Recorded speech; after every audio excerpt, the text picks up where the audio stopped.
Hi guys! Today I'm going to be showing you every makeup product in my collection that I currently have pan on. I have seen a lot of people do this video and I have wanted to do this video for a while, but part of me in my head was saying, no Lucia, wait till you hit pan on more things.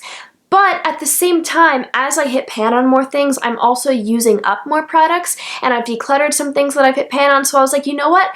I'm just gonna sit down and film this as of right now where my makeup collection is, and then if I hit pan on a ton more things, I can always do a part 2. So yeah, I think I'll just dive on in. I have everything in this bag right here. If you guys really enjoy panning, I have a ton of Project Pan videos that I have been uploading. I will link my playlist down below. First, I'm going to start with my Z palette. This is my Z palette. I have the blue one. This is the extra large one, so this is the largest palette you can get. I got it on Amazon for $18, and in here I have a ton of depotted palettes. So the first thing I have pan on is this right here, and honestly, looking in the viewfinder, you can barely even tell there is any product left, because there really isn't much left. This is the Urban Decay Craze Highlighter. This was in the Anarchy face case that came out 3 years ago, I want to say. And this is all I have left. I am trying to use this up. This is very old, so it's really crumbly, but yeah, it's basically all pan. It's almost comical for me to show this because it's basically done, but I'm very proud of the progress I have on this. Next, we can move on over here. This is a shadow from Coastal Scents. Let me get out what it's called. This is called Bright Copper. This is just a super pretty copper shade. I was panning this during the fall time. I think I wore this every day for like a month because it was so beautiful. I was wearing this and an orange lip, and it goes so nicely together. Moving up here, we have another shadow. This is from Makeup Revolution. It's from the Redemption Palette Iconic 3 palette, and this is the only shadow from the palette that I kept. This is a beautiful cream color. I actually didn't hit pan on all of the pan that you see. I hit pan on most of it, but there was a tiny bit in the corner that kind of broke off. But yeah, I was just using this every single day when I first started out with my Z palette because it was the only cream shadow that I had in the palette. Moving up here, these are two palettes from my Stila in the Light palette. Now, I actually had a third eyeshadow that I had pan on from that palette, but I decluttered it. It had gone bad. This first shade is Bubbly. This is a really pretty light gold. It's super pigmented. This is in my products I want to use up in 2017. We'll see. I don't know if that's happening, but it's a really pretty shadow. It's just very old. And this is the famous Stila Kitten. I would also love to use this up soon because it also, again, is very old. But yeah, I have a little bit of pan on it, but it's so thin around a lot of the pan. I don't know if you are going to be able to tell, but I feel like if I tried, I could get a lot more pan on this very quickly. Lastly, in this palette, if you move up here, this is my Lorac Pro palette, and the one shadow that I have pan on is the shade Gold. Wow, they're so creative with their shade names here. But it's just like this. This was super easy to hit pan on. I used it maybe for like a week and I hit pan on it. People always say that these go really quickly. Alright, next we have the Naked palette. Now, I'm filming this on February 20th, and depending when this goes up, I might have hit pan in one more because 2 of these are in my Finish 7 by Spring Project Pan, but I'll show you the progress that I have right now on the palette. This is my palette. Now, the first shade here is Sin, and I do have pan on this, but it's not the type of pan I'm super happy with because I kind of just did focus on one point in the shadow just to hit pan on it, and the rest is kind of untouched, but it is pan nonetheless. Now, the shade Sidecar, that is the pan that is pretty ideal. I don't know if you can tell, but the shadow around it is super thin.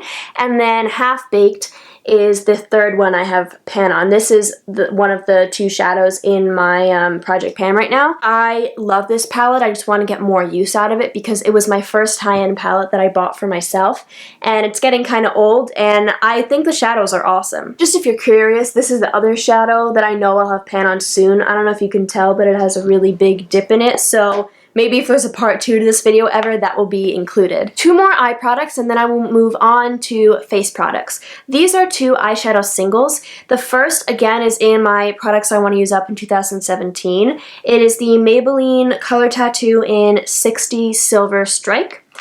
And this is where I am. And I have pan! It's so exciting. I use this every single day as a base for my metallic shadows. I use shimmer shadows every day on my lid. I have it right now, very thin under a Urban Decay shadow. I actually had another one of these that I had incredible pan on, and I finished it all up. So I can't include it in this, but honorable mention to Bad to the Bronze. That is my favorite color tattoo. And my last eyeshadow is the Milani Bella Bronze powder eyeshadow. Now, this is going to be hard to tell because this is a baked product, so it's on one of those baked pans as opposed to a normal pan, but that little indent in the middle there is actually the pan. I don't know why it's like that, but it is. Next, I'm going to show you my 2 face powders that I have pan on. The first one is this Wet n Wild contouring palette in Dulce de Leche, and it looks like this. And this is the pan that I have. So it is a pretty significant amount of pan. This is such an amazing under eye setting powder. If I'm going to be honest, I haven't exactly used the bronzer. I think I used it maybe once or twice, but I'm panning a bronzer right now, so I'm not really rotating my bronzers, and it didn't impress me that much. But this under eye setting powder is It's amazing. It's so, so, so good. I love it, and I think for $5 this is amazing, especially if you also love the bronzer, but I don't even care if I don't end up loving the bronzer because $5 for this giant pan of under eye setting powder is worth it for me. And then the next one is the Rimmel Stay Matte powder. This is going to be hard to show because it's all crumbled. I'm not going to open it, but there you can see there's a ton of pan. I have been through, this is probably my 3rd one, and I have a backup. Oh god, it's opening. Okay. This is just so good because it looks like nothing. And I remember the first time I used this powder, I didn't like it because I didn't think it worked because you could never see it. But then when I used other powders and I realized how cakey they were, I learned that this actually is so, so good because you could never see it. Like, it doesn't matter if you put layers and layers. It just doesn't look cakey. It just controls your oil, and I don't know, it's just a really, really good powder. This first bronzer is something that I had in a Project 10 pan I did a year ago. That project as itself was kind of a fail. I do have an intro and an update 1 for that project before I quit, but if you want to see it, it's in my Project Pan playlist. But anyway, this is the Smashbox Bronze Lights Bronzer in Suntan Matte. I got this at an outlet store for $23.50. I don't know how much it originally would have been, but it was definitely at least like $10 more.